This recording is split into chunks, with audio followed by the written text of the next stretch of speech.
This conversation centers around Meghan Markle's recent cooking show and her public persona, dissecting her motivations and questioning the authenticity of her actions.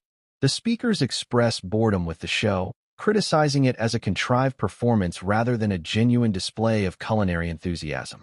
Please kindly like, share, and subscribe to our channel for more hot gists.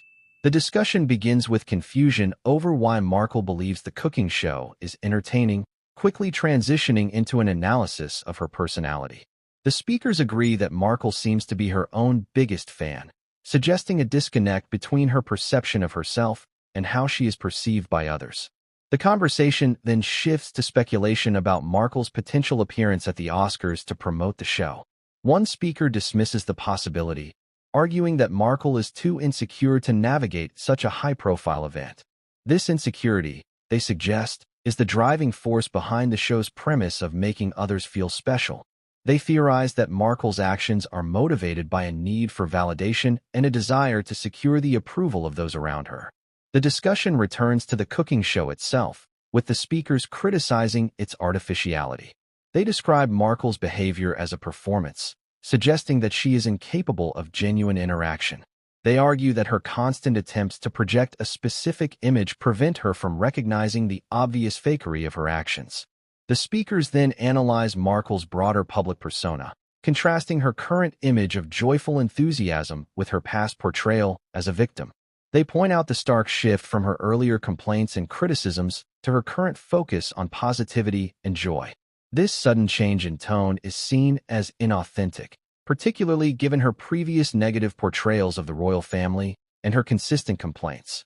The speakers express difficulty in accepting this new, upbeat persona, given Markle's history of negativity. They argue that her previous actions and statements have established a firmly negative image in the public's mind, making it difficult to believe in the authenticity of her current portrayal. They suggest that this attempted rebranding feels forced and disingenuous, especially given the timing, following Kamala Harris's unsuccessful campaign that used a similar message of joy. The conversation concludes with a reiteration of Markle's perceived lack of authenticity and her inability to be entertaining. They criticize the cooking show as boring and fake, echoing their earlier sentiments. They suggest that Markle's personality is inherently dull and that her attempts to be interesting or engaging ultimately fall flat. In summary, the conversation critiques Meghan Markle's public image, questioning her motivations and the authenticity of her actions. The speakers analyze her behavior, suggesting that her insecurity drives her need for validation and her attempts to create a specific public persona. They criticize her cooking show as boring and fake, arguing that her performance of joy and enthusiasm feels forced and inauthentic given her history of negativity and complaints.